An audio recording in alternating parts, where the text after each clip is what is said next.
Forgotten.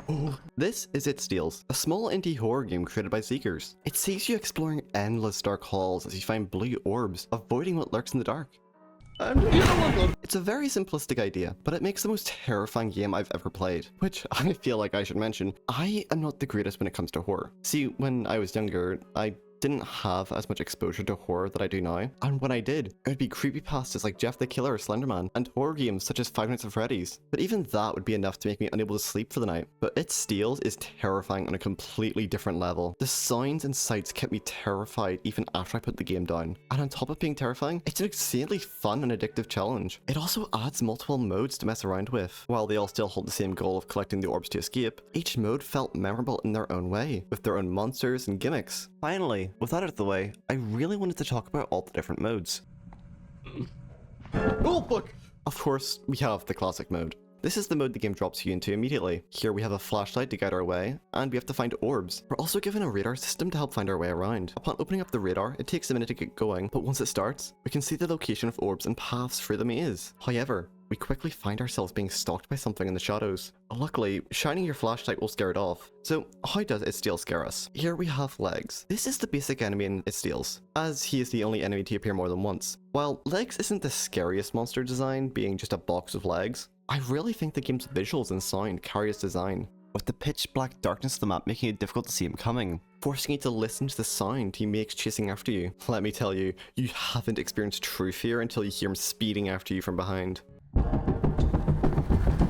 Oh god! Speaking of sound, the sound design is amazing. While there isn't much to hear, as the maze is almost completely silent, except for the sounds of your own footsteps and the occasional fan whirring in the background, all building into the unease that the maze provides. And the shivering sound of orbs allowing you to take some stress off, knowing that you're one step closer to safety. Unlike most games where the monster runs directly after you, Seekers wanted a more unique enemy that stalks you around the maze, leading you to become paranoid, overthinking where he could be, allowing him to easily sneak up behind you and jump out from around a corner. While we don't spend much time with all the monsters, we are able to pick up a few personality traits of the monsters chasing us. For example, we can also catch some of Leg's sadistic personality come out as he taunts us the more orbs we collect, or when they kill the player. We can also see this with how he acts around the map. Instead of going in for the kill immediately, he draws out his hunt in order to toy with you, sometimes just running around to scare you. I also love the visual style that the game has. It just gives you this feeling of unease which prevents you from being comfortable. Upon collecting the final orb, we find ourselves in a new area that is still similar to the maze, but here we can find a door, and when we approach, the door is forced open,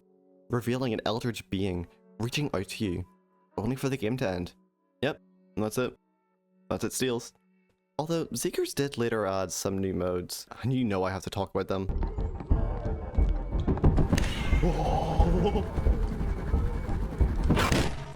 First we have Shutter Mode. This is my personal favourite mode in the game, as it's not that different to Classic, as Legs is still the monster in this mode, and the visual style remains the same. But what is different is our main weapon. We're also left in complete pitch black, allowing Legs a much easier time to surprise you. We have lost the flashlight, and in its place, we've gained a camera, with a very limited battery supply. This gives us a brief window to see where we're going, and repels Legs, causing him to run away. But after a while flashing, Legs will become enraged, and will begin to chase you down, with his red eyes cutting through the dark, lighting its path. This requires you to run as fast as you can to escape him, but you'll quickly notice that Legs is much faster. You need to flash him again in order to stun him in place, allowing you to create distance. But after a while he will calm down, and go back to stalking you from the shadows. If you're not preserving your battery, then you will run out very quickly, and Legs knows when you're out, because he will go into a rage and quickly kill you.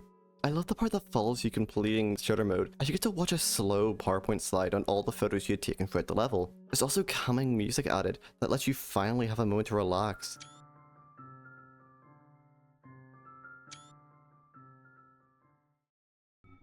No. Hide and Seek is the next mode. While not my favourite, it is extremely terrifying to me, as it adds a new monster that we are to try and survive from. This is the Hide and Seeker. He resembles Legs quite a bit, both the main difference being that he has arms, and much like Legs, the Hide and Seeker is very sadistic in nature. He imagines everything to be this twisted game of hide and seek, and as soon as you start the mode, you're considered it. Your goal is to try and not play along with the Hide and Seeker, because finding them will make them enraged, where he'll begin to count down from 5, and after he's finished, he'll begin to seek you out, or you'll have to try and hide from him while collecting the rest of the orbs. You can try hide behind objects left around in the maze, but you also need to make sure that he doesn't see you, or else he'll just kill you. It's best to avoid the Seeker altogether, which is easier said than done, as the Hide and Seeker wants you to find him, choosing to camouflage himself right in front of you so that you'll notice. Ignoring him can also be quite difficult, as he teleports around the map, so you need to keep aware of where he is. Running into the hide and seeker is amazing, because everything is peaceful and quiet. This leads to tension being slowly built up from the sound of the silence, and the footsteps echoing around you until the tension is suddenly burst, with the sound of the seeker roaring that he is it. No, no, no, no, no, no, no. That's not concerning, right? Nah.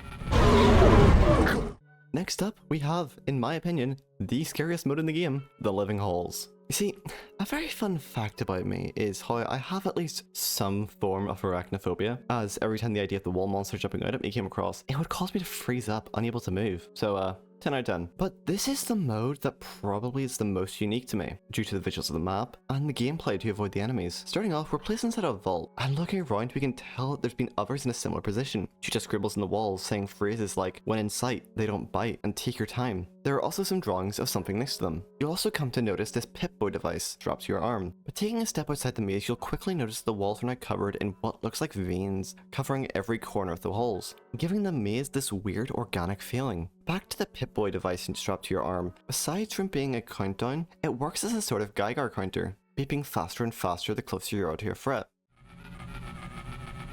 Which in this case is the wall monster. I cannot begin to describe the terror that this thing brings me. The name definitely fits the description of what this thing is. It is the wall monster. The majority of their design is that of the wall of the maze, and when it attacks, it'll reveal its full body, with its 12 glowing red eyes, and showing its lower half resembling a spider with its long legs, allowing it to creep throughout the maze. Another difference that the wall monster has compared to other monsters is how it hunts. The wall monster likes to hunt in hacks, compared to their counterparts such as legs, and god do I hate them. Much like how every other monster has a sadistic side, so does the wall monster. We see this the most whenever we complete the level, as it gets revealed that the entire maze was living walls. I love this reveal as it shows that we were never meant to truly survive, and that the living walls were just toying with you. There's also quite a bit of foreshadowing in the name of the level, being the living halls. In order to deal with the wall monsters, we need to go back to that Geiger counter I mentioned earlier. It beeps faster and faster the closer you are to a wall monster. The wall monsters are going to try and sneak up behind you when you aren't looking, so you need to keep listening to the counter, and you need to pay attention to your surroundings in case any of the walls are out of line with others. Remember the phrase, "when in sight they don't bite"? This is a hint in how to deal with the walls, as long as you're looking at them, they are unable to move, but getting close to one, they'll begin to attack.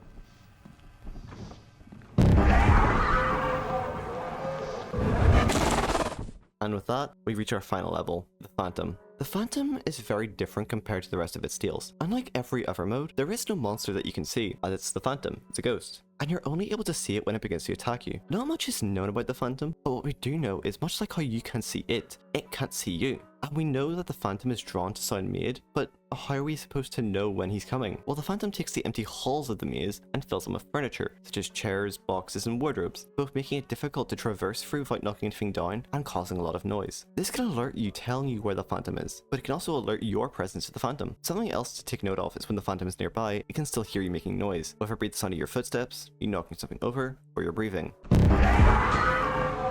In order to prevent the Phantom from pinpointing your location, you need to stand still and hold your breath. You can only do this for a limited amount of time, meaning you have to predict when the Phantom's getting close. It could just be a split-second decision that can end up saving you. I loved when the Phantom is searching for you, and you're just sat there holding your breath, hoping that you can hold it just long enough that the Phantom will pass. And the sounds that the Phantom makes also terrify me. The way he growls while chucking items across the room fill me with dread that I may not be able to escape. So, what if you are found? Well, when you're discovered, this happens.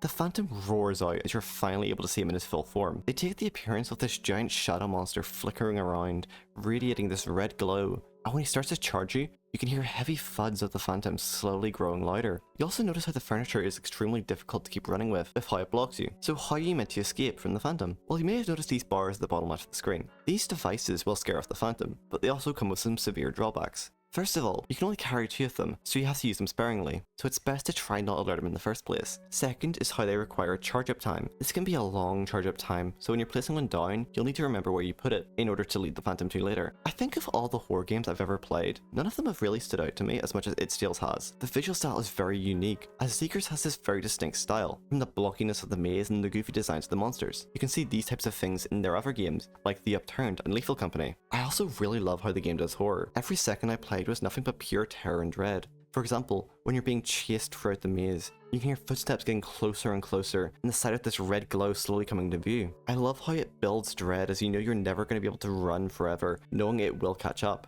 I also love the AI complexity of the monsters, as each ended up being extremely unique. The unpredictability of legs attacking you from behind to only run away without killing you is amazing, as it both punishes the player for not being able to catch them, but it can also be a great scare. I loved the hide and seek for the uncertainty of where the seeker would be hiding, having to be careful to not look at him, and the living halls were genuinely terrifying. Having to discern what was alive and what wasn't truly stressed me out. And the Phantom was genuinely dreadful, as you're just waiting for him to pass, holding your breath, hoping that he'll walk by before you run out of breath. Hit Steals is generally a lot of fun, and I would recommend it if you're willing to try it. That's all I have for now, so I'll see you again soon.